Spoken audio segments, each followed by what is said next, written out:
when you think you've given all you could, they want some more. Constantly combating conversations with connoisseurs. Cognac on deck, I'm on the night shift like the Commodore. 64 system outdated, so give this town applause.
All right, everybody, what is up?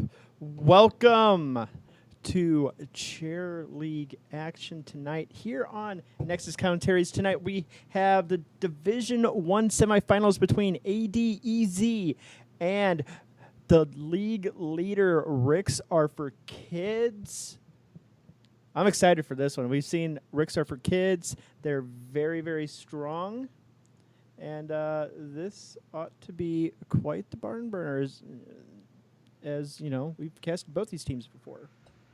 Yeah, definitely. Both teams very strong, obviously making it this far into the playoffs, and should be an exciting game to watch. Ricks Are For Kids obviously looking very strong in all the games that we've casted for them, so this should be a lot of fun. And yeah, of course, ADEZ was no slouch at all. I think we've only casted them once, though. Yeah, we've only been able to get one game in with them, but that's okay. The game gave us more than enough data on their strengths. So we are going to Battlefield of Eternity for this first game. I'm excited because we haven't gotten to see a lot of BOE here recently. So Yeah, it's a map that falls by the wayside in favor of Shrines and Cursed Hollow and Braxis Holdout. So BOE should be fun. And we're getting into the draft. You obviously want to think about heroes that can really, burn down the Immortal. Mm-hmm. Sorry, give me a second to get rid of these hiccups, X. Of course. Yeah, you really, like he was saying, you really want to find heroes that do a really good job of burning down the Immortal in a hurry. And especially like someone like Tehran with her recent buffs making her incredibly strong. She is definitely a decent choice for this map. But you see the Vala, you see those heroes that can do huge amounts of burst or sustained damage onto that Immortal. So Lunara, Vala, those types of heroes are really high in priority. And we see right now ADEZ hovering that Garrosh ban. I don't think I can see that yet. It might have been my role in the lobby. I think it was, because that's what happens to me when I have first roll in the lobby. If you can't see it, but I can. Yeah, I was probably first in the lobby then. So Garrosh, really strong ban, displaces people with his toss, very good for setting up combos, just something you don't want to deal with on any map, let alone Battlefield of Eternity where all those nooks and crannies exist. Tassadar, a very good ban. The reasons we stated earlier, you want something that you want somebody who can put a lot of damage on the Immortal and provide another service, and Tassadar did both. First pick Zarya. I like ADZ. ADEZ. Wow, this is gonna be my snitches get stitches. There's Vala coming out for the side of Rick Surfer Kids. Now, very strong pick on this map. Now, on that Zarya, there's a particular build whenever I play Zarya on this map where she will get that unstoppable. She will get unstoppable when she uses her personal barrier, and that is an amazing way to just get free energy off of an Immortal. Yeah. Because that fills up like 30, 40 energy on there, and and if you go talents like Feel the Heat, you just stand Zarya right up there. You run into a stun, eat that, get that free energy, and just run back in, and you just shred the Immortal. I am in love with this first pick, Zarya. Well, don't count Rick Surfer Kids out yet, because Vala and ETC are both very strong heroes, synergizing well with each other. ETC allowing Vala the chance to rain down some damage on anybody who gets caught up in his stuns and knock back away from their team. Vala really likes when she can isolate a target, and ETC's very good at creating that situation. Yeah, definitely no slouch in that, and his ability to provide various benefits with his E can't be underestimated, whether it's Prog Rock or Block Party. With that Tracer pick, I don't see Block Party being taken, however. Tracer will just shred that on whoever she decides to target in a hurry. And Stukov, an amazing pick here. Yeah, Stukov and Tracer both very good pickups here, especially the Tracer for the reasons you stated. It kind of stuffs the ETC's talent pool. Tracer also able to put a ton of damage on a target very quickly, which we know is important on Battlefield of Eternity. Stukov just a very strong healer right now. A lot of disengage tools, very strong silence, good healing. Just a strong all-around solid pickup for a support. Yeah, and on top of that, Tracer gets the benefit of Zarya shields. Yeah, that's very true. And that's going to be absolutely terrifying, because what do? Do you still attack the Tracer and give Zarya that energy, or do you try to work your way through that shield? So, yeah. But we see the Anubrak band come out on the side of Ricks Are For Kids. Pretty smart band. Zarya, obviously not a main tank in this kind of scenario. You definitely need to pair her with somebody who can definitely frontline like Arthas or an Anubrak even. Yeah. Yeah, probably don't want to have to deal with web wrap too, especially if they're going to rely heavily on Vala, because web wrapping Vala can be very disruptive when she's your main source of damage. So just just probably a smart to take a new brick out of the equation there. Definitely. We see the Uther. Yeah, that's a smart ban. You never want the Divine Shield on either Vala or ETC if he goes Mosh Pit, which he probably will on this map. So they could pair. We see the Ariel come out, but for a secondary tank, they could go Tyrael. Ricks are for kids, or yeah, Ricks are for kids. Tyrael has fallen well out of favor lately. I think it's because Stukov can silence, put the silence pull down on the while he's channeling the invulnerability. Because around the time Stukov came out, we started seeing a lot less Tyrael, and I just don't see it personally. It could be a surprising pick, but picking it into the Stukov seems like a recipe for disaster if you plan on going Sanctification. Right. I don't think Sanct is not a channeled ability though. I thought it had a 0.5 second channel, then it went. Okay, yeah. Unless they changed it. Nope. I feel like there is a channel, but it's very short. Yeah, it's a 0.5 cast point, so there is that half second it takes to go down, but that's really putting a lot on the Stukov's shoulders to stuff that. That is true. It's not an easy counter pick. We'll have to see what they're thinking. Kel'Thas and Artanis. Okay, so there's that other tank we were looking for. Artanis not really the main tank I was looking for, but they're effectively going double bruiser on this, but they're really beefy, sustainable bruisers. So well, yeah, and Artanis sets up Kel'Thas nice. It's a very nice pairing because if you get a good swap, it's easy to swap them into flame strikes and put a living bomb on them. It makes Kel'Thas's job a lot easier off of a good Artanis swap. It's very, very, very true. And it ooh. Yeah, Ariel not strong enough to solo heal these days, so a second support doesn't surprise me too much, and the Polymorph does very, very well against Tracer. Yeah, definitely. So these are our comps, but I'm going to be honest, I kind of like ADEZ's... Man, that's going to be really hard for me to do tonight. ADEZ. ADEZ. I like their comp a bit more, if I'm honest. Yeah, I feel like they're going to have trouble getting through the double support, just because of what Brightwing brings to the table with Polymorph and Shield Dust. Both things very strong when you have a second support to back it up. Ariel's primarily just going to be looking for AoE heals off the back of Vala's damage, maybe Alaric's damage. But Brightwing's going to kind of be an X factor, and if we see some really good Brightwing play, they're going to have a hard time getting things accomplished in team fights. Yeah, it's true, and Artanis definitely has to be careful about how he blade dashes in.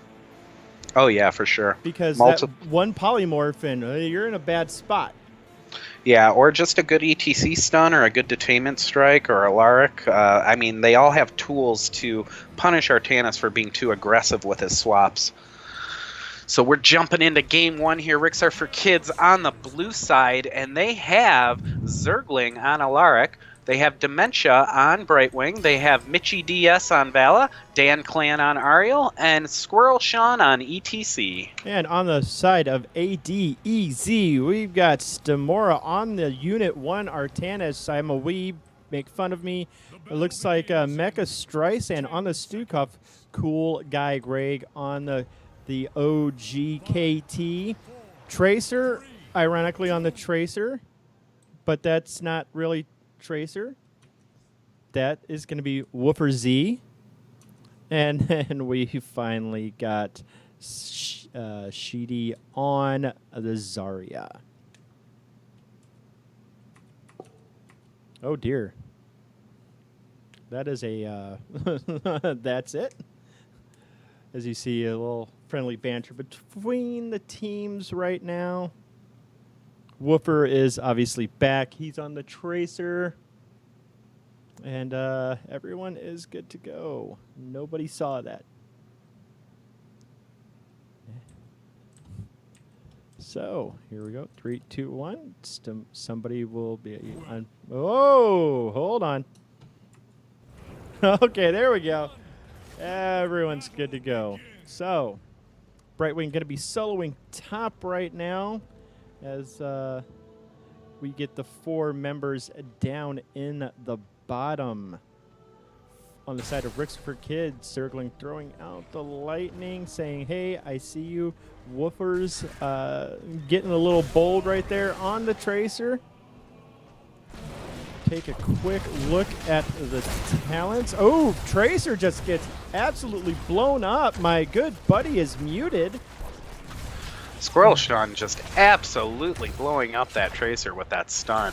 ETC just trapping her in one spot. She just instantly melted. Yeah, that was pretty nasty. So after that, Tracer's working her way back. Artanis trying to be clever, hiding in the bushes up top against this Brightwing. I actually really like this matchup in favor of the Brightwing. Yeah, Brightwing has better wave clear, surprisingly, than Alaric, and also the constant passive self-heal. Ooh, Zarya gets popped. Zarya hard. gets, yeah. And another Detainment strike goes out on Tracer, but she's able to get out. Yeah, that was kind of crazy. That was looking up top, and I just clicked bottom as you were talking, and then Zarya was just eating loads of damage. Oh, this is going to be pretty... Oh, Zergling missing the TK onto a Tracer right there, but we've got our first Immortal spawning, and nice spawn for Rixer for Kids. Oh, nice stun onto 3 from the ETC, and they're going on Sheedy right now, trying to get that Zarya. Dan Clan in trouble, gets popped from the living bomb from the ETC, but Tracer... Oh, Zergling literally under 10 hit points right there. Yeah, he was living on the edge with that.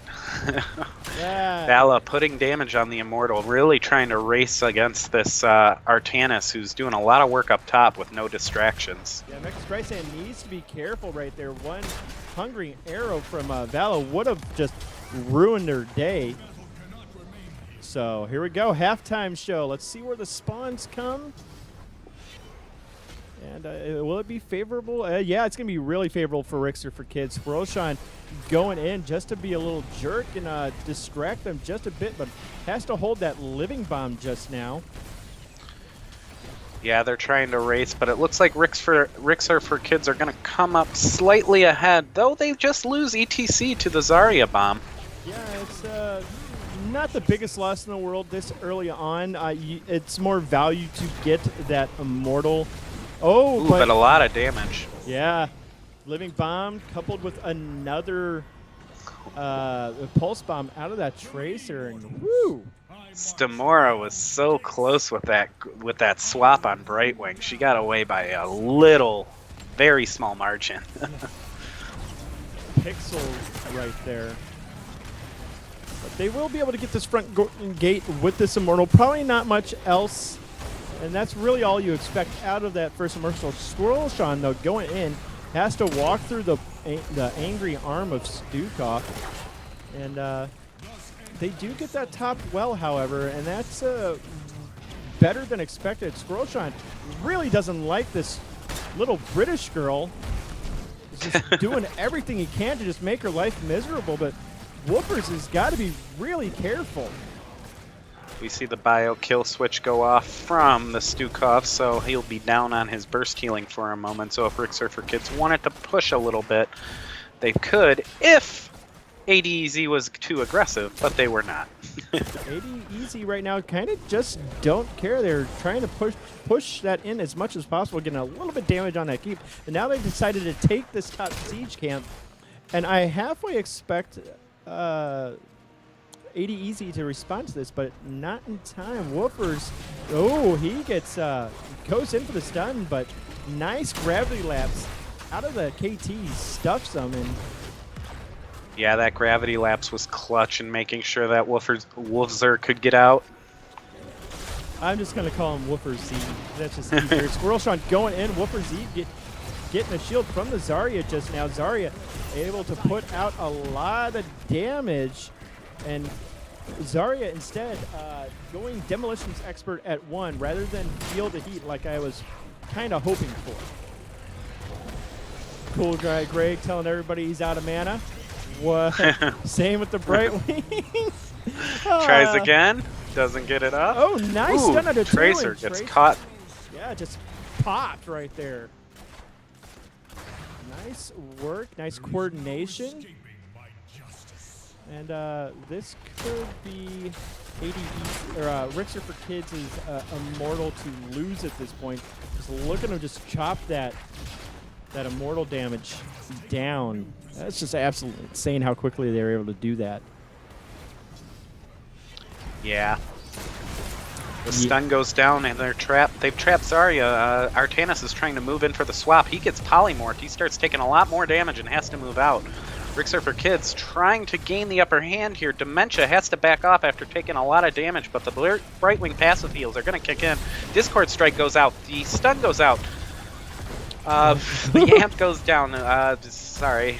The Brightwing's taking a ton of damage being pursued by the Tracer. She's going to go down.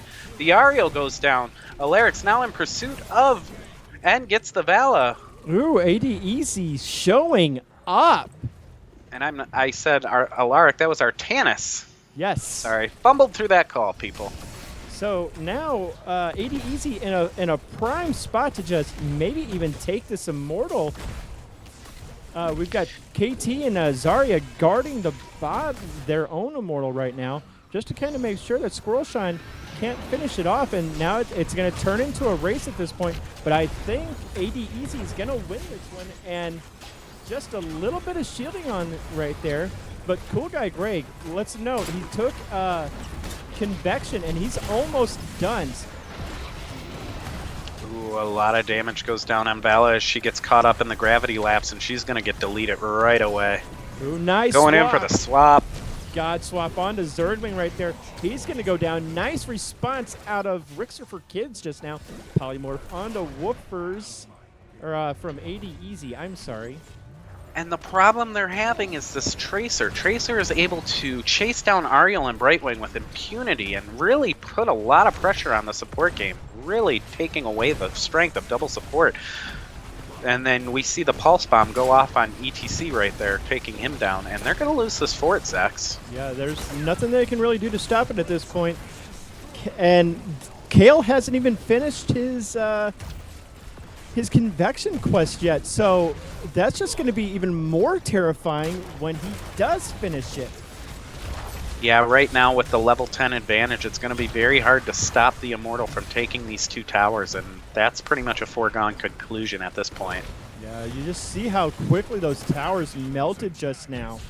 Ooh, Mecha Streisand getting bumped, gets the shield. Here comes a suppression pulse down, blinding everyone, but ADEZ, or Rixer for Kids, in a rare spot of being on the back foot right here. They're still not trying. They're still trying to burn down Mecha Streisand. They do not want to let the Stukov get away, but Vala goes in a bit too deep and gets caught by another gravity lapse and gets deleted. Vala really has to start dodging those. Yeah, definitely.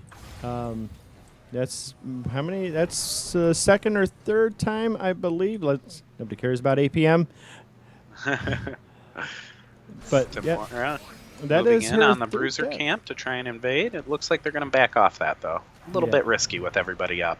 Yeah, especially with ultimates coming online on the side of Rixer for Kids, Counter-Strike, Emerald Wind, Strafe, Mosh Pit, and Crystal Aegis are the order of the day. Sheedy and Squirrelshine kind of looking at each other, but Stamora comes in, eats a lot of damage initially, eats the Polymorph, gets silenced, and the Expulsion Zone not in time. Yeah, unfortunately, Zarya just a little late there, and Artanis went down.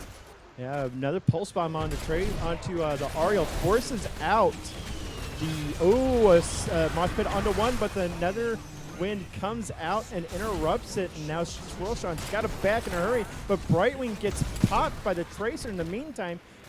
Woofer's almost getting popped right there by the Alarak. Swirlshon does not care. He just keeps going in. Looking to disrupt the enemy team by sliding in, but he takes a lot of damage in the process. Maybe not the smartest thing when you're 4v2. Still, but it's buying them time at the moment to get at least a little bit of damage onto this Immortal, while Artanis is already going to work by himself on this. And that seems to be the play that's been working for them. They've been letting Artanis solo the Immortal while they defend with the other 4, and Tracer has been proven unkillable thus far. Yeah, she's been, she's well, not unkillable, but hard to deal with, more like. Unkillable after that first mishap, we'll call it. Well, she does have 3 deaths at the moment, but... Ooh, Tracer does eventually go down. The straight coming out from Vala, doing a lot of damage. A swap onto Dementia right there. Too good for the Brightwing, but Brightwing almost lives through it. Swirlshon is going down next. His expulsion zone a bit too much. Zergling gets a whole bunch of health off that lightning, and then Ariel comes in. Great counter strike. Gets another kill, and now Dan Clan and is pretty much the only one left looking at the Immortals. Yeah, Ariel and Valor are going to probably try to go in, but might be a mistake on their part. We'll see. They're able to put a lot of damage on Stamora. Artanis gets the shield on himself. He's stunned, but he's able to get out, and Vala goes down in the process. Yeah. They are able to clean up Artanis, but I don't know about going in there, Zex. There goes Brightwing taking a lot of damage. Yeah, but they might be able to get Sheedy in response. Oh, I don't think that was the button he wanted to hit right there. Woofer's having to run away at this point, but now Ricks Are For Kids have to defend against rather healthy shielded Immortal. And things are getting real scrappy around these Immortals every time. They like fighting back and forth, making sure that they're not in a racing position, but they're able to defend. And right now, it's really working out for ADEZ. That Vala keeps getting popped, and incredibly quickly at that. Yeah, Vala and Trace are both very squishy heroes, and both dealing with a lot of a stun lock on the opposite side. So it's been a tough match for the squishies thus far. Yeah, it really has been. Swirlshon doing his best on this ETC, but a cow can only do so much. And oh, that's a beautiful expulsion zone, preventing the Vala from getting out, but a nice heal from Ariel comes into play. The Strafe trying to do some work. Mitchie D almost would have died to that damage right there. Nice stun on 2 from the Alarak. And now they've got to back this up. Yeah, Vala getting the heals from Ariel at the perfect time, making sure she didn't go down. Now they're able to re-engage. Mighty Streisand taking a lot of damage. He's pushing himself forward, though, looking to try and catch somebody with one of his, I would guess, maybe his silence pools, but yeah, they're looking to push back here. Zergling taking a lot of damage. He's going to back away from it. He passes the bomb off to Swirlshon. Swirlshon doesn't quite go down, and that swap goes down on Zergling, which kind of puts him in a bad position, but he's able to get away. Mighty Z does go down from all the damage from Kelthus, though. Yeah, and Ricks For Kids in a rare backfoot spot. Nice ice block from the Brightwing to stuff that pulse bomb. Tracer goes down in the process, and they're not really pushing for this core. They're just, once again, ETC just getting stuffed on his mosh pits by this Kael'thas, and Sheedy doing his best to bring down these cow, man. That was an amazing Emerald win earlier there by Brightwing, pushing the Stukov well into kill range when he had an angle to escape there. Just wanted to point that out. Yeah, that was a really good Emerald win, and it set that whole turn for them up very, very nicely, and now they're just about 3/4 of a level behind at this point. Yeah, they were a bit badly positioned to eat that Emerald win at that time, causing Artanis and Stukov to both die. Excuse me. Yeah. But See some racing action here. Vala able to put out a ton of damage as we discussed, and we see this Immortal just fall apart. good presence of mind on that Vala to walk forward instead of away, allowing her to keep the damage going onto that Immortal. And I know Ricks for Kids are praying for this exact positioning of the Immortal. Actually, the Hungering Arrow does go out now. Ricks for Kids looking for a pick. They could get it. Woofer just does not want to die, however. Yeah, the Polymorph came out in time, but Alaric was pushed off and couldn't put any damage, and Vala was too far out, so they couldn't get the kill secure. On the Tracer there. Mecha Streisand taking a lot of damage. Tracer goes in and drops the Pulse Bomb. She's going to have to get out with almost no health there. Both Stukov and Tracer very low. Stukov blows the bio kill switch to get the big burst heal on the Tracer. Tracer coming back in to try and clean up some of these kills, but they're all still pretty healthy at this point. The Silence Pool goes down though, preventing the ETC from sliding and isolating the Ariel, and the Ariel gets picked off, and now Vala goes down. What a turnaround for ADEZ! Yeah, and that was 4v5, no less. This whole time, Artanis has just been punching this Immortal in the face with no remorse. ADEZ looking very strong and might even try to end off of this Immortal. I think this keep is almost a foregone conclusion at this point, though. Yeah, there's no way to stop it at this point, and they're getting this fort down, so this Immortal is going straight for the keep or the core at this point. And with a fairly healthy shield this late, talents are even. I think Rixer for Kids is going to be looking for a fight next to their core as soon as possible to try and get some sort of advantage for nuking down this healthy Immortal. Yeah, this is Strafe is coming now out at this point. Oh, this is a four-man mosh pit. This could turn everything around. The Emerald Wind comes out. Sheedy in a lot of trouble right now behind everybody. Zergling hits the counter-strike, but Sheedy is just refusing to lose health for some reason. The Stukov kill switch and spreading heals can be very strong, especially when you have such high health heroes as ADEZ does, and they're able to turn it around on Alaric and pull him down. Vala gets the... It doesn't matter. That's GG. Yeah, that was quite the game right there out of ADEZ. Just wonderful teamwork. I know I doubted the Artanis pick right there, but ADEZ really made that one work. Yeah, those swaps were on point for sure throughout the entire game, and on the back of Zarya shields and Tracer damage, they were able to stuff Rixer for Kids in the first game. Zarya putting out an impressive 80,000 damage, leading the way across the board. I would be surprised if they let that Zarya through again. I would be pretty surprised myself if that were to happen. I'm kind of stunned. Like you. Well, Rixer for Kids said they haven't had a chair league game in a month, so maybe a little bit of rust. Yeah, I mean, they said they've been trying to keep practice. Apparently, they've been playing with U-Face Braxis. I believe they're playing in the D2 finals tonight. So good luck to U-Face Braxis. Definitely. But we're just gonna wait on game 2 coming up here real shortly. That was a rarity. That was like watching Team No Sleep take a game off of Donkeys R Us a couple weeks ago in the HGC Open. It's just something you don't expect. Well, I don't know that I can go that far. I mean, this is Chair League, and while Ricks for Kids has looked very strong, so has ADEZ. I mean, they're definitely a very well-oiled machine, especially on the back of Sheedy, who was just proved in the last game he's a very, very strong Zarya player. So yeah, maybe I do remember seeing a double Zarya ban, the game we casted with ADEZ.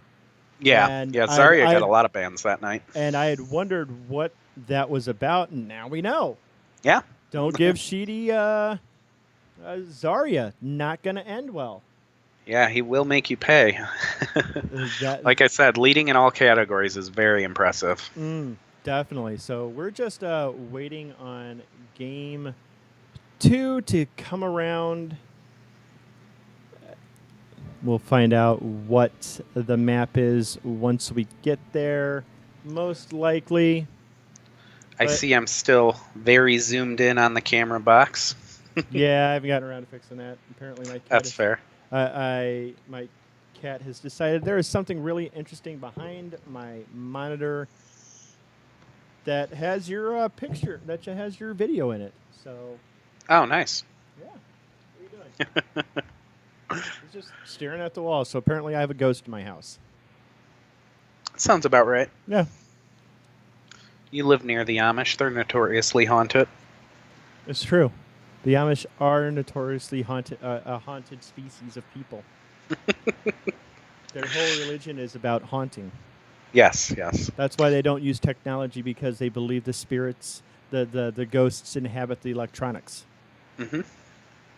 Which really isn't a bad thing, because the ghosts probably still need our Wi-Fi passwords. I love how I just came up with something off the top of my head and completely deadpanned. You just added on to it. Just no hesitation. Just that would be a really annoying ghost. The ghost that just asks you for your Wi-Fi password constantly. Yeah, that would be rough. Constantly clicking away on the phone. They'd have like one of the loud ones, like a Nokia or something. Oh god! Really loud texting. One of those old flip phones. Yeah. So, do they know to invite us?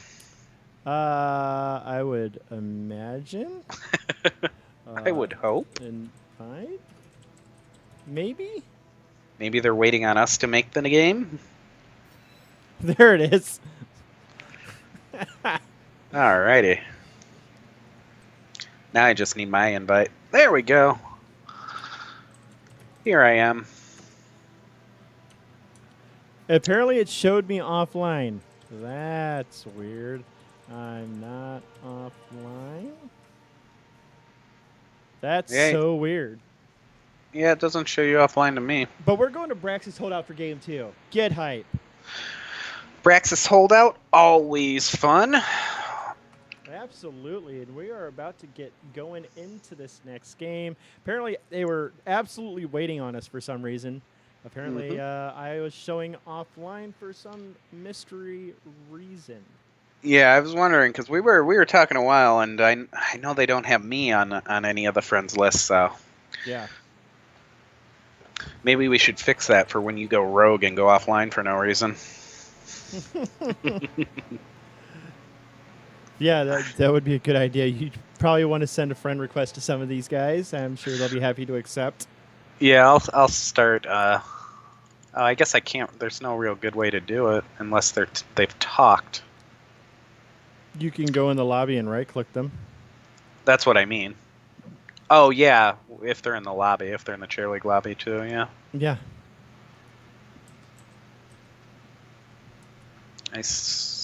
I'll set one to the team leaders. There you go. Brax's Holdout, order of the day, Zerg meat on the menu. Yes, those big waves. You want somebody who can push with them or somebody who can split push in the opposite lane.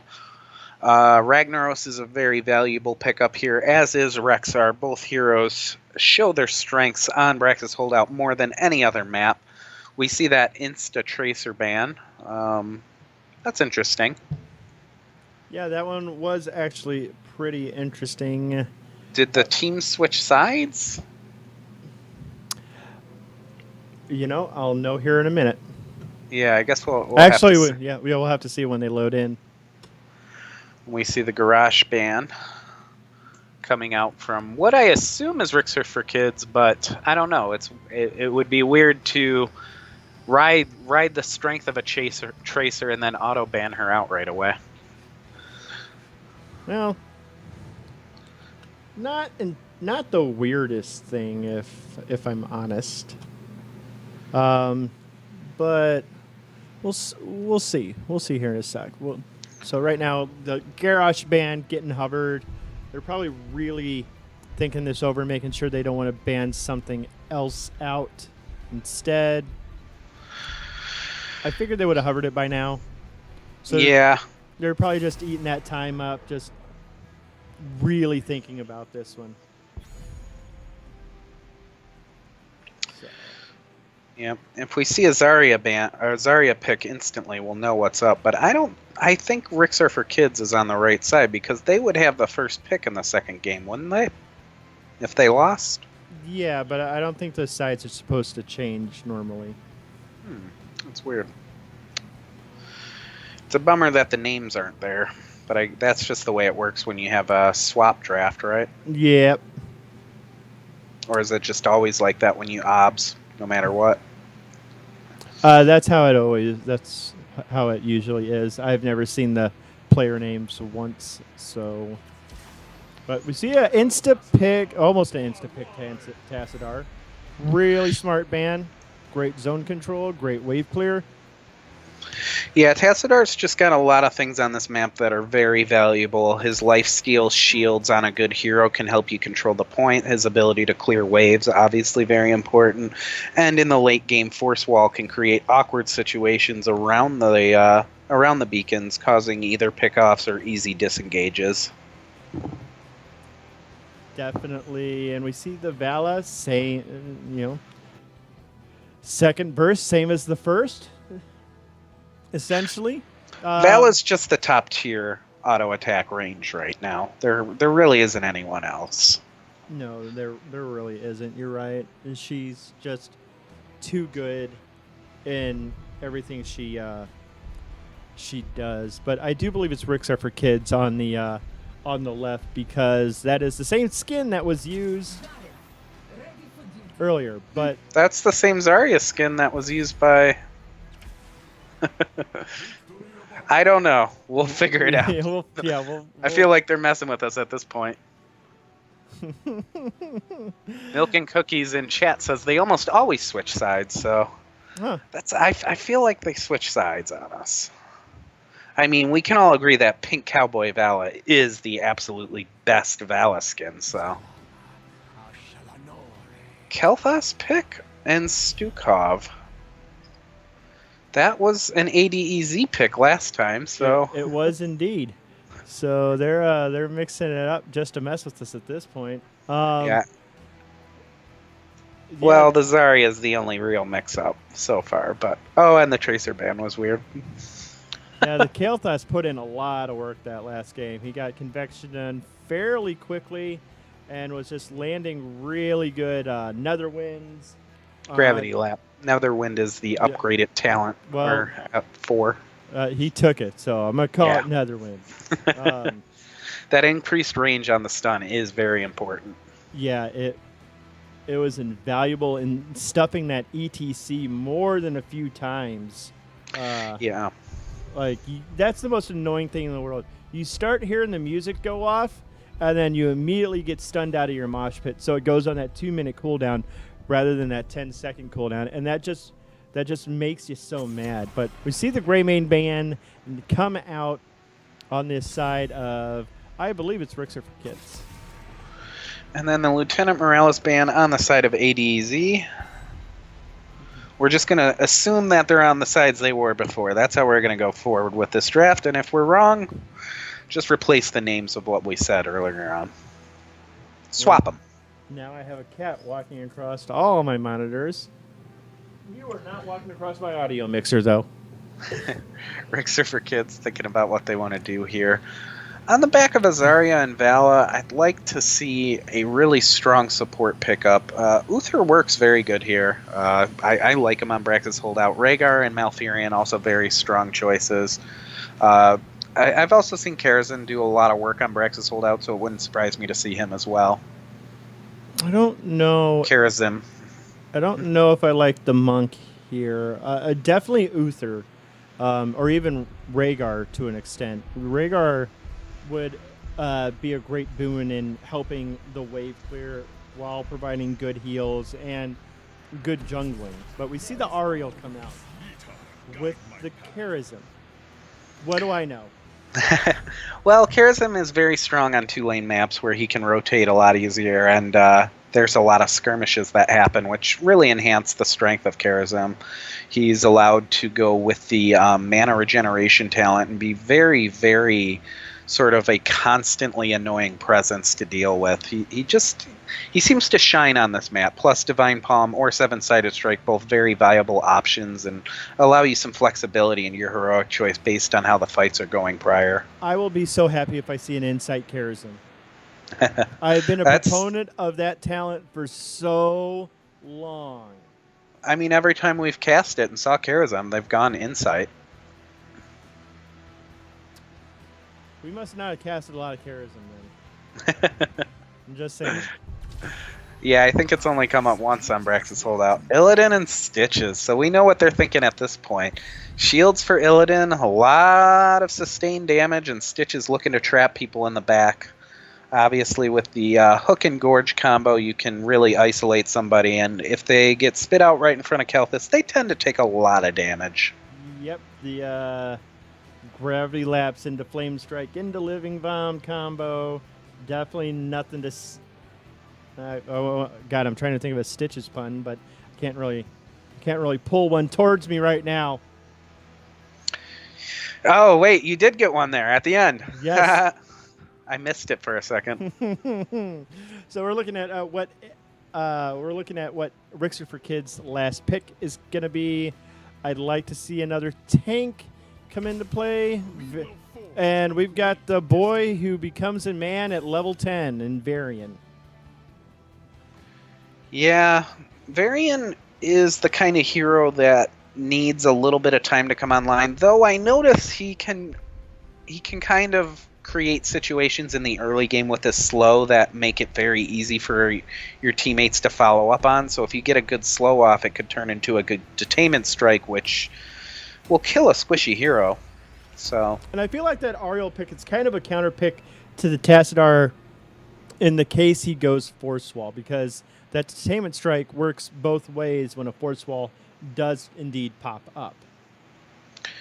Yeah, it can be used either way to stun or create a situation where for a disengage or for a gank. Usually it's on the disengage side of thing if the Force Wall was placed properly, but yep. Crystal Aegis, they seem to really lean on that. Well, we were wrong. No, yeah, we were completely... The left side is ADEZ, and the right side is Rixer for Kids now. Okay, so... They did indeed switch. So this is something more, now that I think about it, this is something more traditional that we've seen out of the side of Rixar for Kids. They do like the Tassadar Illidan. We've seen them run it before to great effect, especially on this map. So... On the blue team, which is ADEZ, confirmed, we have Mecha Streisand on the Vala, we have Sheedy on the Zarya again, Stamora on the Varian this time, Wolfzer on Ariel, and Cool Guy Greg on Charism. And on the side of Rixer for Kids, we've got Zergling on the Illidan Dan clan, on the Stukov, Squirrel Sean on the Stitches Dementia. That is not... We've got Mitchy Dementia's on the Stukov. Mitchy D is on the Kel'Thuz, and that's the Crypt King Tassadar by Dan Clan. So we got a 2v1 in the top lane and a 3v4 in the bottom lane. ADEZ looking to push this advantage they got by trying to get some damage down on the towers and keep this lane pushed out. I got a feeling that... Yeah, it's the Mana Addict talent coming out of the Kel'Thuz right now.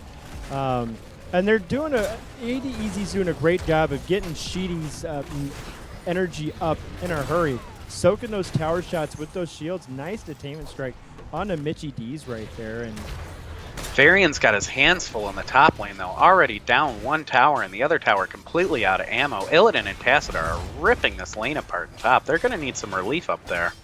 Yeah, but I mean, this is not the easiest thing in the world for Varian to take care of solo. That other tower does fall, and they've got a huge lead. They're probably going to go for this. Yeah, that well. They needed to go for that well as quickly as possible.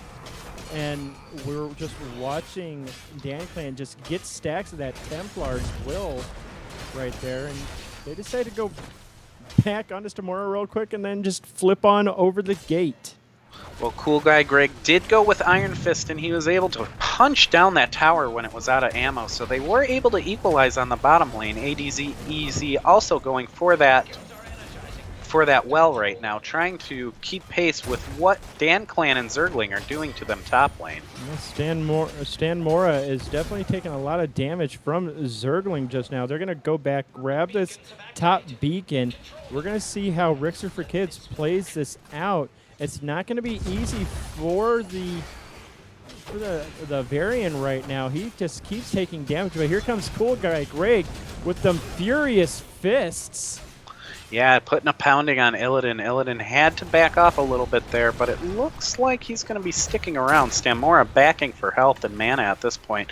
Karazim's going to come up to try and rotate, relieve some of the pressure, while ADEZ maintains their stranglehold on the bottom beacon. Yeah, and we do see that Stukov did have to back just now. This does give them an opportunity to push a bit harder on this bottom lane. Ooh. Right now, Zergling's taking a lot of damage. But Mecha Streisand, yeah, she gets popped by the combo from Stitches, and here's him Sheedy taking a lot of damage as well, but not enough damage there right now. And Stitches very wisely goes in for this beacon. Oh, Woofer with the hook onto Ariel just now, and they're just not ADEZ just having one very, very rough time of maintaining these beacons. Yeah, it's been tough for Varian top lane. I'd like to see a change in the rotation. Illidan and Karazim, Tassadar and Illidan are really, really tearing things up in the top lane, and no answer yet. Yeah, Mitchie D rotates in on the KT as ADEZ slowly take that beacon back, and nice bit of damage from the KT just now. Nice lurking arm out of the Stukov, continues the pressure, but in the meantime, red team, Rixer for Kids take that top fort, and that's just a whole lot of value right now.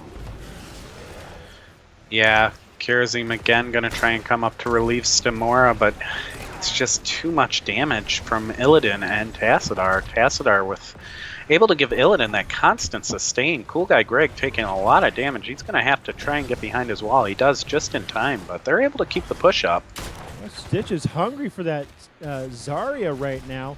They want this top beacon, and Ariel doesn't have enough hope to keep them going. Oh, what a wonderful silence and a hook onto the Zarya just now. No way to use the shield if your mouth's closed shut. Yeah, getting that hook into the silence pool almost negates any chance for a hero to be able to escape it, and that's going to be 100% to 0 in favor of Rixer for Kids. And Illidan and Tastar have not left that top lane. They're going onto this top keep now at this point. Yeah, they still haven't tried to answer them. I just feel like it was a big mistake to leave Tastar and Illidan alone up there with just Varian. There was no real way to stop the pressure by himself, and they took advantage. And now they're re-engaging onto Zarya now, and she has taken an awful lot of damage. She's going to die. There's no way around this. And Stamora is also in a world of hurt. Zergling does not care at all. He's going deep, getting that cooldown reduction. He might. Oh my goodness. That's why you leave the walls up when you have a hero like Illidan or... Oh, Ariel goes down in the bottom lane. That's my mistake. I totally missed that. And Rixer for Kids are just running away with this one. They have a 3-level lead at this point. Heroics now coming online, and they still got this really healthy Zerg wave. Oh dear. That is a Phoenix, followed by everything else in the world. Ultimates are burned. They definitely wanted that kill. Mitchie D throwing out the hot flame. Very smart play there, too, by Mitchie D, throwing the living bomb on the gate. It caught Ariel as she approached and knocked her off her mount, forced her to take some unnecessary damage. Yeah, and it looks like Rick Surfer Kids were going to finally back just now, finish off this Zerg wave, but Illidan, once again, just hashtag Illidan things. Yep, doing his own thing, using that wall once again to his benefit to hop out and hit a bush and be able to mount up and escape any sort of pressure. Dan Clan is currently being pursued by Stamora, but Stamora is not going to have enough to be able to engage and catch him, so yeah, we're going to regroup. Yeah, Cool Guy Greg goes in, but gets pulled back by the Stitches. Zergling looking for him. The Phoenix gets dropped. He Radiant dashes on out of there. And, but Varian does go down in the process. I missed. Was that a Varian gorge? Varian got gorged. Yep. Yeah, Ricks are for Varian ate kids. the gorge. Woke up at this point. Yeah, coming out angry in this game, taking complete control of Braxis holdout from the beginning and on the back of Illidan and Tassadar, and now they're looking to finally take this keep. Illidan getting the fruits of his labor. Mm-hmm. This is I don't want to. This is looking pretty grim for ADEZ right now. The Cool Guy going in with that Zarya shield, looking to do some JoJo's right now, but has to run out as Zergling jumps in the middle of him again with that Tastar shield. It does wear off at this point, but he's going on a Mecha Streisand at this point and flips back. They get that tower down, and they decide to run out. I believe they're going to go for boss. They have a 3-level lead still. ADEZ has not even gotten heroics yet. Yeah, this is a really smart boss play. This is pretty much the safest boss in the world. Yeah, Cool Guy Greg's going to try to scout it out, but there's not a whole lot he can do as this boss is almost dead. He almost got caught in the Hook Gorge combo, but Stitches was a little late on getting the Gorge off. It doesn't really matter that much at this point, as this boss is going to be pushing that bottom lane. They're already moving to take the beacons, and if this is a 100-0 Zerg wave, this is pretty much going to be game. Yeah, very hard to deal with when your keep's already opened up and you only got level 10. Sheedy going in, trying to keep control at this point before things get out of hand.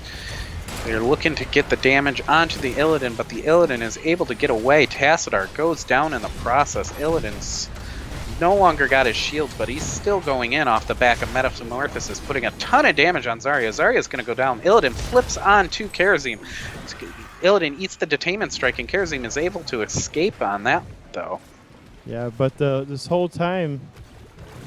oh, wait, there was a Gorge onto the Varian, and he is just not long for this world. He goes down, and now the beacon progress continues. The boss was pushing this whole time. Still a healthy boss. This boss does a lot of damage to structures. I feel like they're yelling at Zergling not to go in. Oh, the hook onto Vala just now. Oh, that was nice crystallization from the Ariel right now. But is she still going to die? Yeah, it looks like it. Zergling and Mitchie D combining their forces with the fire and blade. And this next keep is going to go down. Cool Guy Greg punching Illidan in the face. The taunt from Varian comes out onto Zergling, but it doesn't do that much at this point. Nice expulsion zone right there, but just it's not enough at this point. Ricks are for kids just have too much going for them. Dan Clan just throwing the beams everywhere and gets the Cool Guy Great gets the palm onto himself, but doesn't make it back to the well in time. Mecha Streisand versus the world at this point. And the Zerg wave has reached the core, and that is going to be GG as we head into Game 3. Ricks are for kids, tying the series up 1-1. Yeah, definitely. That was stunning, I'll say. Ricks are for kids look like a well-oiled machine. I think it was a huge mistake for ADEZ to leave Illidan and Tassadar unchecked for so long. If I were them, I would have just given up the first beacon early and try to get a kill, or at least push off Tassadar and Illidan from just constantly putting pressure on the top lane. By the time the first beacon was even activated, the fort was gone, you know? So, I mean, I just don't think they played that one as smart as they could have. Yeah, well, I mean, if I'm honest, how do you actually respond to that? I think you full rotate and give up the beacon and try to take the top beacon. You at least tell Illidan and Tassadar if they want to stay, they got to fight 5 people. That's fair. Then you can rotate around and get experience. I mean, you were losing experience giving up that many structures. So they didn't have the best rotating comp, though. You kind of want a couple, 1 or 2 globals on your team to combat something like that. Maybe. I mean, you have the flexibility to rotate in the 2-lane map, though. It's true. I won't debate that. I'm not pretending to be armchair pro here. I'm just stating what I saw in that game, and I just feel like leaving Illidan and Tassadar unchecked was definitely their demise in that game. Oh yeah, no, absolutely. Just the amount of value they got right there was just absolutely insane. So currently we've got a tie score 1-1. And we are checking to see if you are appearing offline to everybody still. They are currently. I have already sent a message to Dementia. They are currently debating the map. I've gotten my invite. Well, Mitchie D says he's not friends with you. Sad face. So. I'm gonna fix that right now. I am nowhere on this camera. I just noticed. I'm not even looking at it right now. Let's see here. There. Oh, you're in the lobby. Okay. Yeah, I'm good now. I sent Mitchie D a friend request because now I feel bad. I am a bad heroes person. Can't even friend their leader draft person. Shame on you.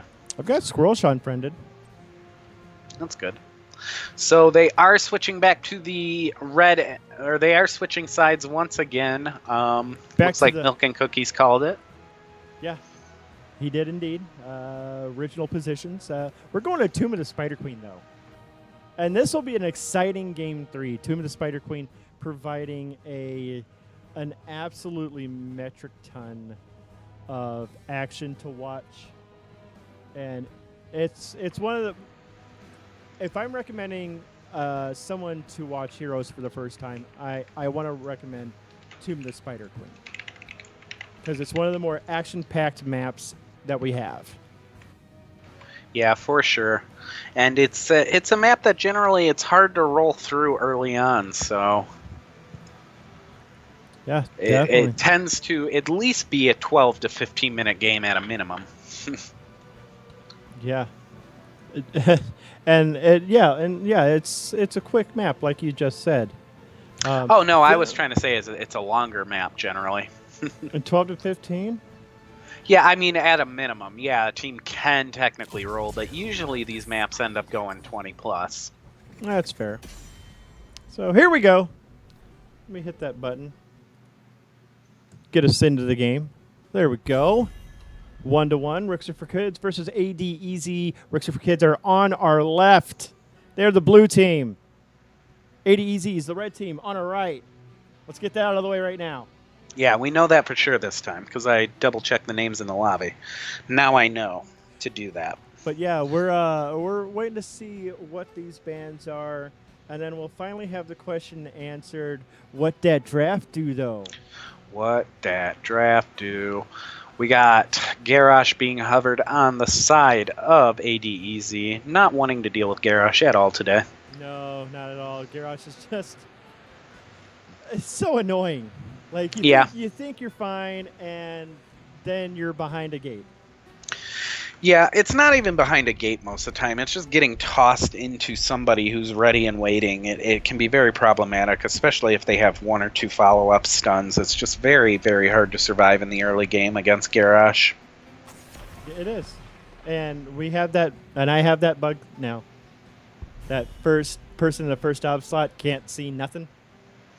When it comes to picks, or I think picks too, but definitely bans I can't see. So I have to rely on you for this. Yeah, no, I'll tell you who they're hovering.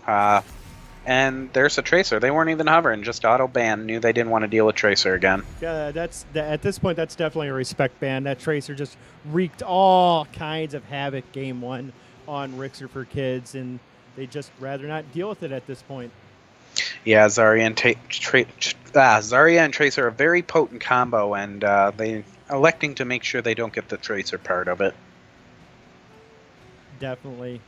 And it's really surprising because game 1, ADEZ, let's just say it, rolled Rixer for Kids. Yeah. Game 2, the reverse happens. So yeah, both teams had very sound strategies that they never deviated from on the maps that they won, so we're going to have to see what their approach is for Tomb of the Spider Queen and who can execute.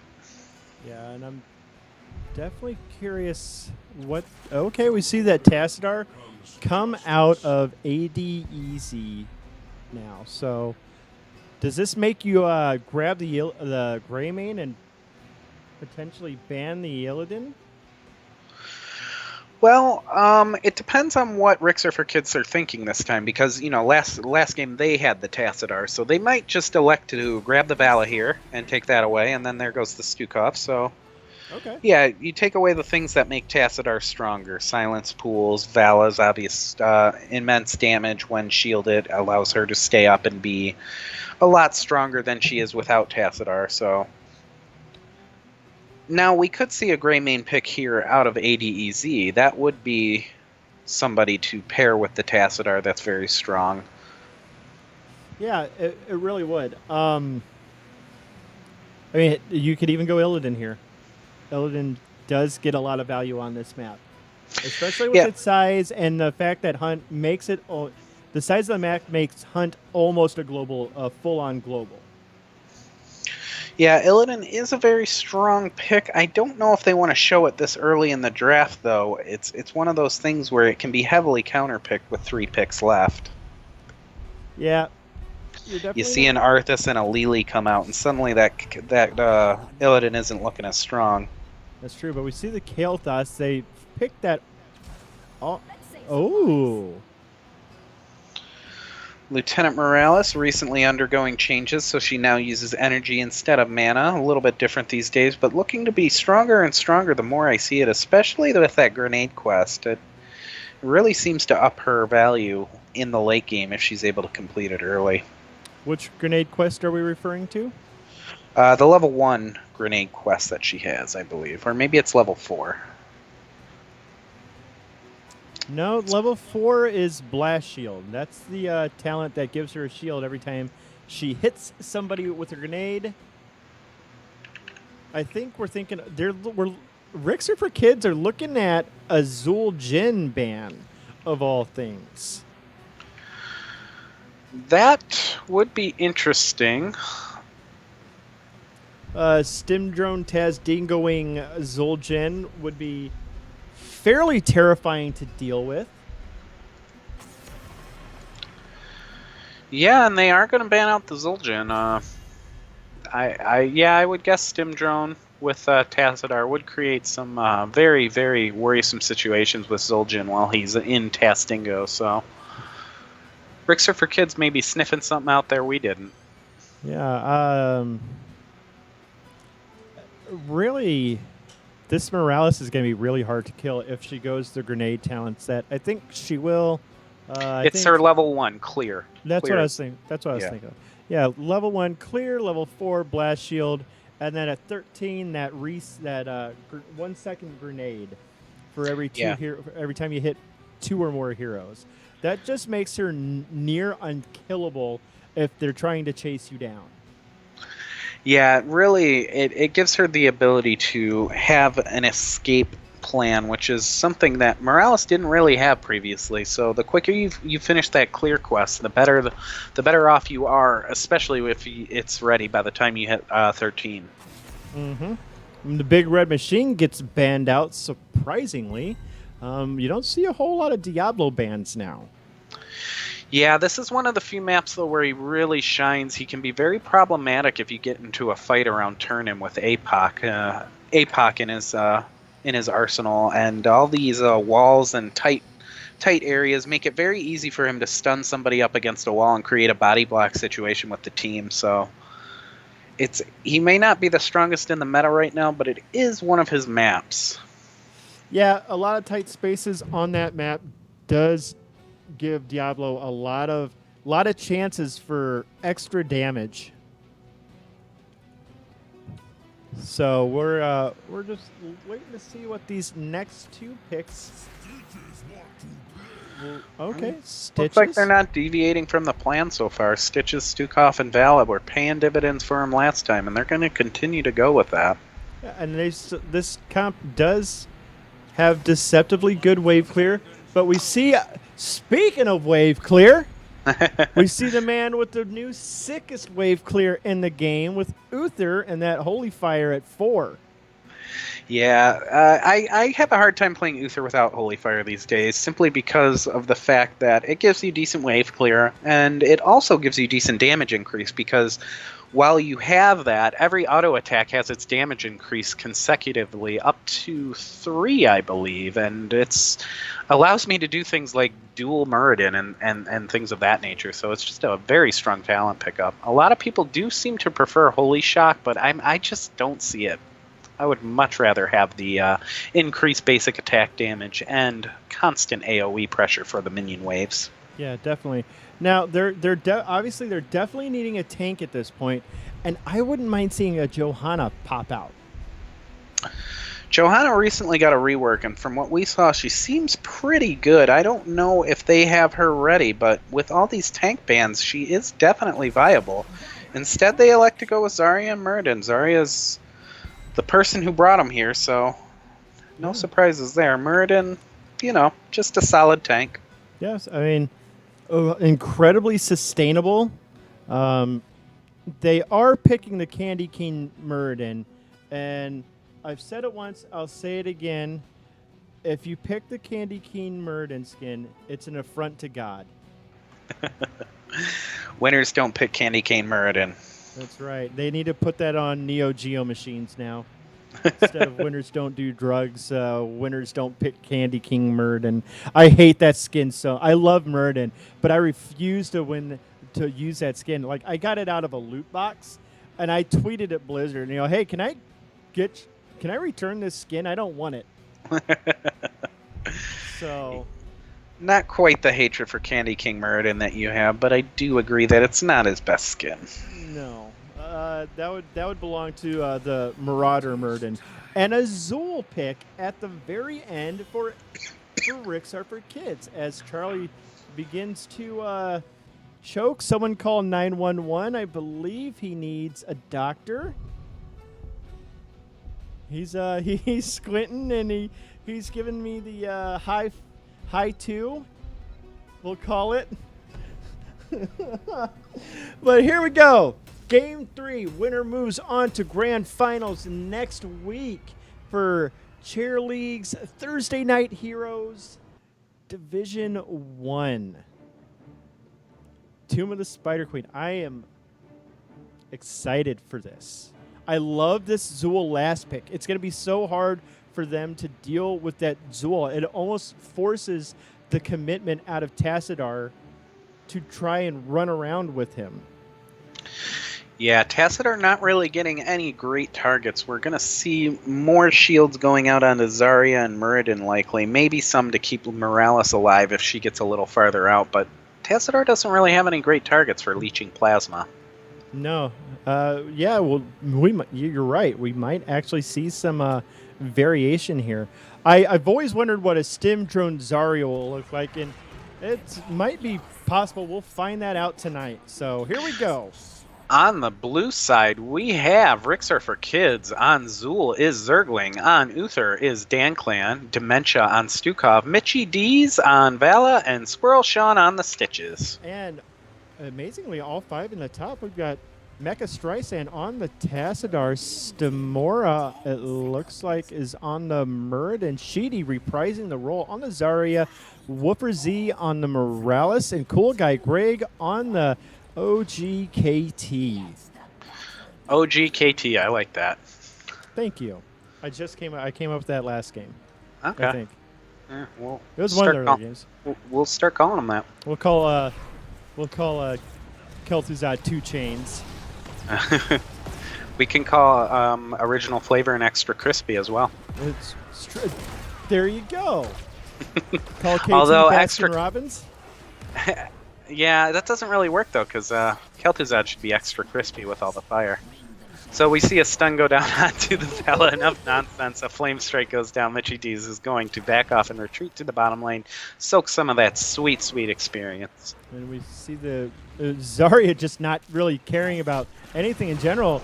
All the disables going down, but Morales is right there with the heal. Zarya and Tassadar pops the shield onto her as well. And this is kind of what I'm going to be afraid of on the side of Rixer for Kids, just not having enough damage to put some of these people down.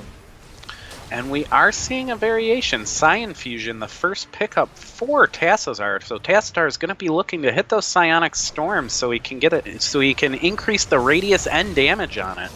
Yeah, Sheedy just getting that heal from Morales, and it's just keeping her alive so well. I hate to say it, but I think the solution is to focus Morales. Yes, yeah, generally, you know, Mocus Feralis, you know. Mocus Feralis, there you go. That's the strategy. Mecha Streisand clearing out that mid lane, but Dementia and Mitchy D getting a lot of value in this bottom lane. Getting that front wall down already. Stamora having his hands full. The Hungering Arrow does miss, but he is very, very low. He still goes out. Is he going to? Mitchy D cannot. Oh!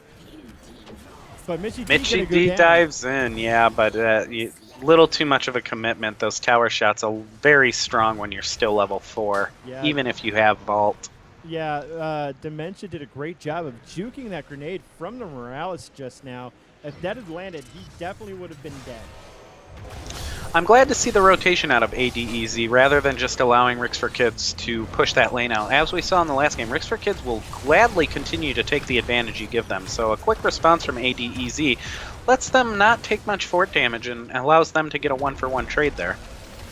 Yeah, Rixer for Kids having a bit of a level advantage at the moment, but it's still early game, so not the biggest concern in the world yet. Sheedy getting hooked in, taking some tower shots, stays at full energy because of that, and just throwing grenades everywhere at this point in time.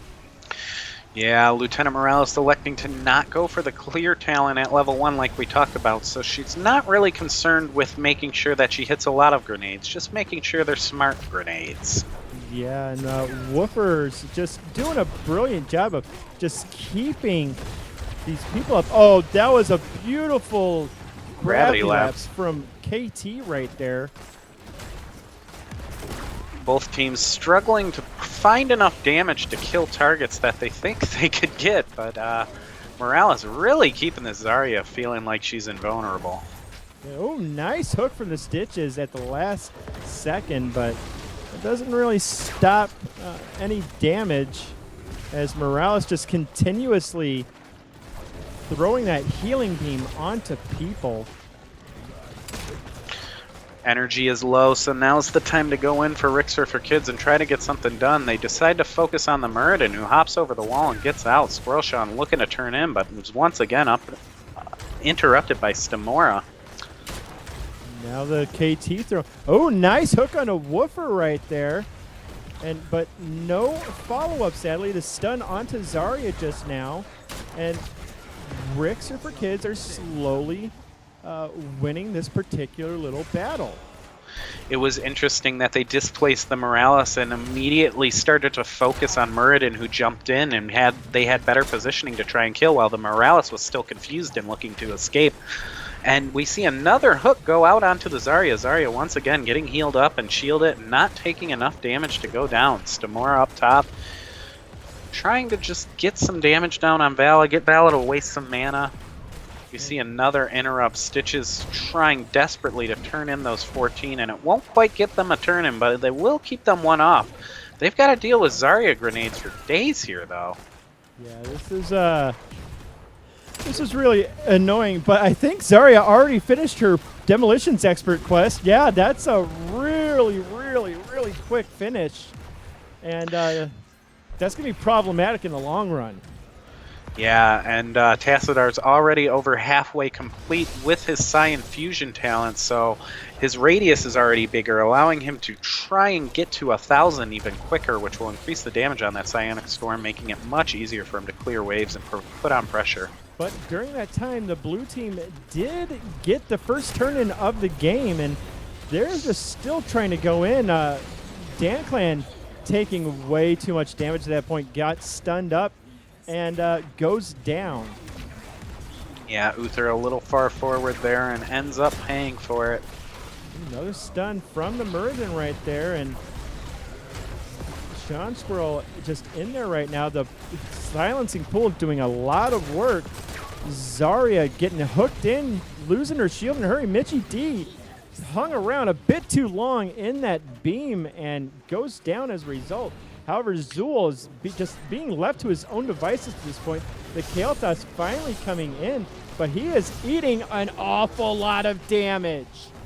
Zool putting that big boy damage on Kael'thas and securing the kill with the Spectral Scythe. Well played by Zool in the bottom lane. Zergling really going to work. Yeah, he's going to get that bottom keep, and really that's exactly what you want. We see the Gorge from Squirrelshawn coming out onto... Ooh, we got a Divine Storm this game. The damage is just everywhere at this point.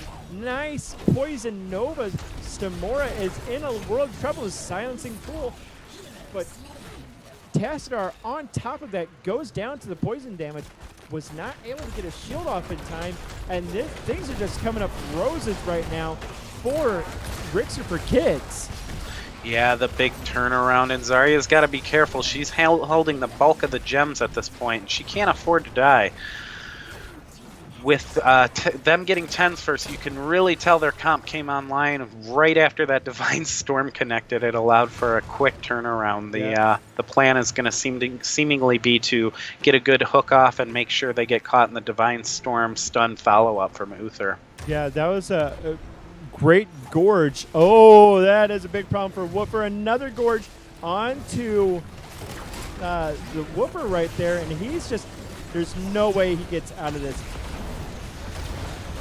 If he survives, oh my God. Wow. How did he survive? And the turnaround from ADEZ was just brilliant. Wolfthers was at death's door after that Gorge being hooked into his team. You know what really helped? Muradin got a stun off on Stitches and didn't allow him to create too much distance between him and the team or get him anywhere close to the wall. So that bought them time to be able to get Morales in a place that wasn't so dicey, and she was able to move out, catch a shield from Tassadar, and survive all that damage that they were pouring into her. Yeah, and Squirrelshawn doing his best to delay this turn-in from Sheedy right there, as we have another team engagement going on. The grenade from Morales does come out, but they have... Oh, this is bad news for whoever's in Stitches' belt. It's Sheedy. Oh, that's a terrible thing to have happen. He goes down. Divine Storm from Uther goes down. That's a kill onto Tassadar. Muradin's going to go down now as well. Just wonderful coordination on the side of Rixer for Kids, and they lost all those gems on Zarya. And they chase the Kael'thas down and get another kill, and they're going for boss. Yeah, Zergling is seemingly everywhere right now, cleaning everything up and pushing out lanes, killing people with Poison Nova and chasing people down like Kael'thas. Zergling has been on a tear. This Zool pick has been just paying dividends for them since the start of the game. They ADEZ is suffering from just a bit of squishies on their side, and Morales really has no good way to heal herself. And they've got this boss on top of a Web Weaver phase. Yeah, this boss is definitely going to march down this lane and take this fort. We'll see if they can push it all to the way to the keep. Right now, things are looking good for that. Absolutely. This is Rixer for Kids in the driver's seat at the moment.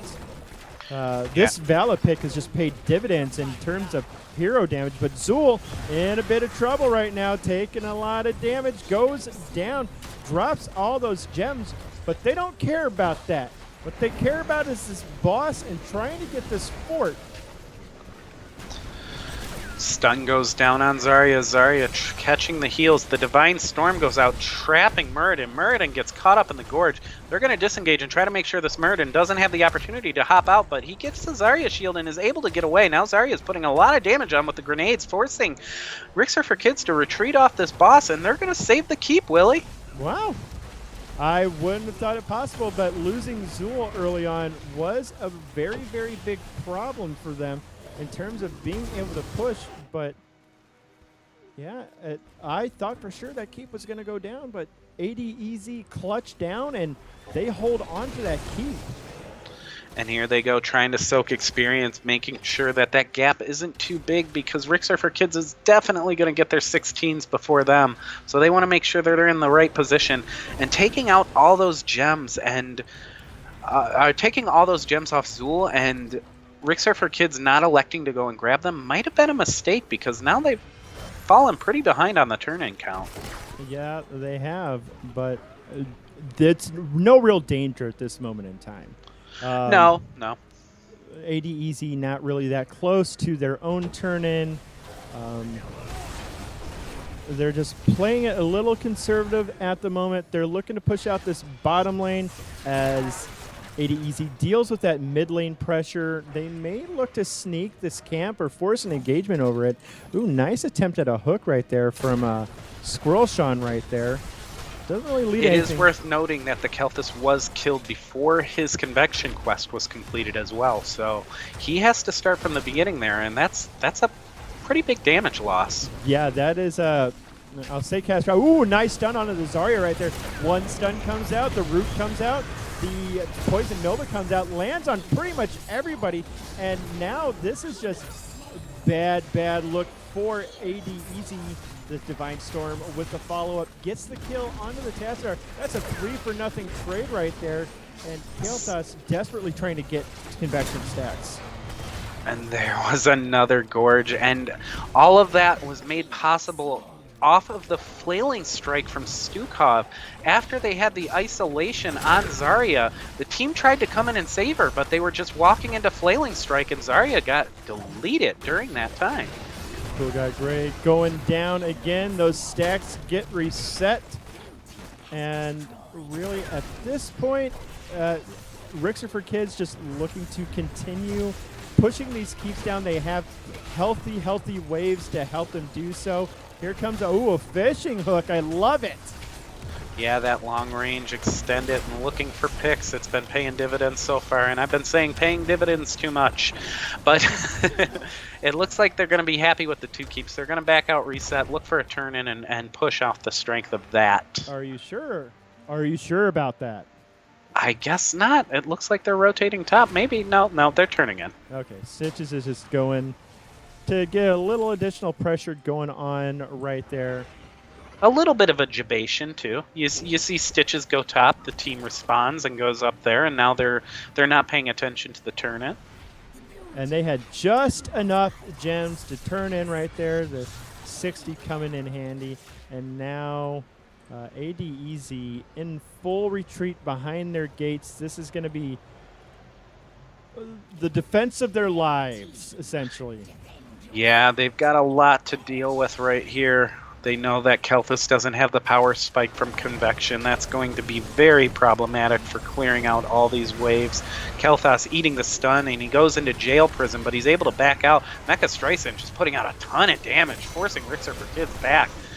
He gets stunned, but he doesn't matter because he's constantly getting the Morales heals, and now he has the Zarya shield. The Gorge goes out though, and it looks like they got Kalthus, and Kalthus goes down. Yeah, this is Kalthus is not the person you want to lose. He's all your damage pretty much in this comp. And now another stun comes out. Sheedy looking real rough right now. He's not going to be able to survive. Mora manages to jump away in time.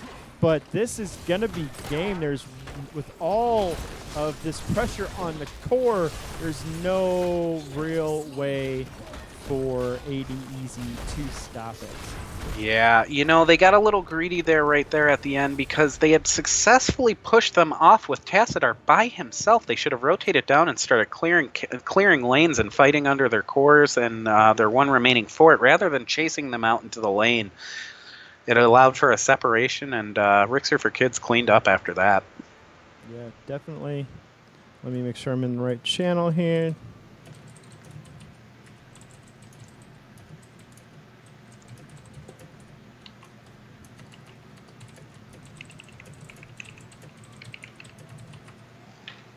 So that's going to be our one game for the night.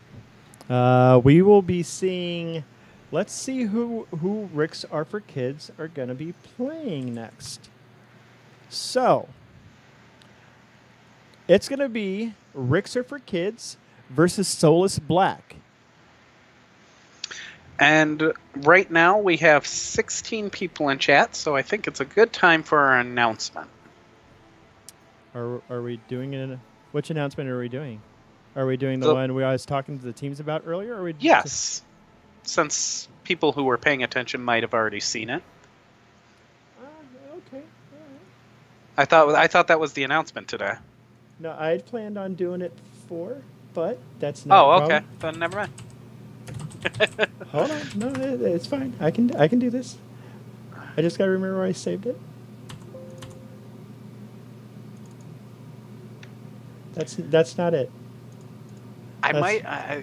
We can hold off on this. I thought for sure we were doing that tonight. That's the only reason I said it. I was planning it for the D1, but we can say that we will be bringing you guys college Heroes of the Dorm games, the training grounds. Yes, we are going to be casting for TESPA, and this is for teams preparing for Heroes of the Dorm. Mm-hmm. And we're really excited. We just went through the process. It just got approved today. We're very excited to be talking about that at this time. And not starting this weekend, but we should be bringing you some sweet college action next weekend. Or the weekend, the next weekend. So, yeah, this coming weekend is a no-go for me, but yep, and pretty much everyone else on our team. Yeah, we got pretty short notice. We found out Wednesday. Yeah, we found out. Yeah, we found out yesterday was when they contacted me, and today was kind of the finalizing of the details and me actually putting the application to TESPA because they realized I hadn't put an application in for streaming. They're like, yeah, you should probably do that. So look forward to that. If there are teams you would like to see us, any college teams you guys would like to see us cast, let us know at the Twitter below. Drop us a line. Say, hey, you guys should cast Minnesota Golden Gophers. Or, maybe you want to see Notre Dame's Heroes of the Dorm team play and potentially mess up like their football team. Well, I'm just going to make it all Big Ten action. So all Big Ten? Yeah. So it's going to be like Michigan and nobody else? I thought State had a team as well. And, Ohio State has a team. I wonder if there's going to be like... I'm pretty sure every college has a team, just only the 64 qualify. Yeah. I'm wondering, I'm just wondering if there's like that same college rivalry between like Michigan and Ohio State. Definitely. I see it all the time on the Hearthstone thing. The chat gets heated between like Michigan and Ohio State people. Yeah. No, I get in there. I'm rooting for Michigan hardcore when it's Michigan versus OSU being a guy from Michigan. So and it reminds me the rivalries definitely still exist. That doesn't It reminds me of that old commercial on ESPN where it's like this couple on the couch and they're like, "I love you, no, I love you," and they're like kissing each other, and the camera's slowly panning away, and one of them's wearing an Ohio State shirt, and the other one's wearing a Michigan shirt, and the text just pops up. Without sports, this wouldn't be disgusting. And I'm like, wow, yeah, no, I was completely offended once the camera fully panned out. Yeah. So that's no, great it definitely stays in the esports realm as well. That's great. I love it. I'm looking forward to casting with Tespa. But yeah, stop back here next week. We are casting the Division 1 finals between Solus Black and Ricks Are for Kids. May have a special guest. Are we planning on that? Hopefully, someone better will be sitting in my spot. So we'll see. There's nobody better than you, baby. So that's going to wrap it up for tonight. Check out our Patreon at patreon.com/Nexus Commentaries. We do have several tiers available, even a tier, I believe it's the $10 tier, where if you donate, give us $10 a month. Give us your replays. We'll cast them. We'll make them as entertaining as possible. Filters are off for that, by the way.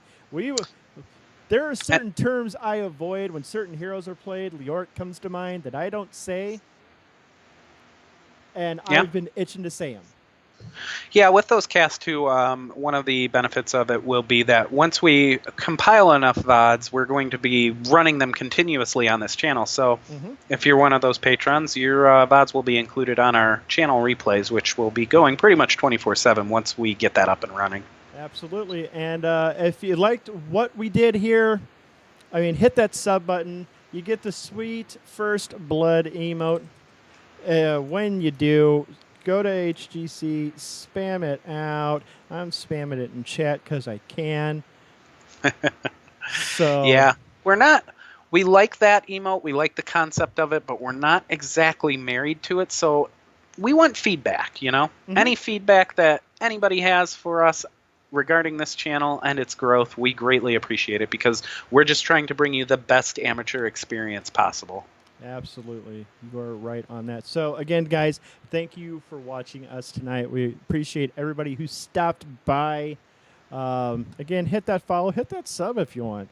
But, again, we'll see you here. Actually, no, you'll see us here Monday, where Jimmy and myself will be bringing you some of the HGC Open playoffs. NA. There we go. We'll see Heroes Hearth just kind of stomp their way through again. Maybe, yeah. I don't see anybody beating Heroes Hearth.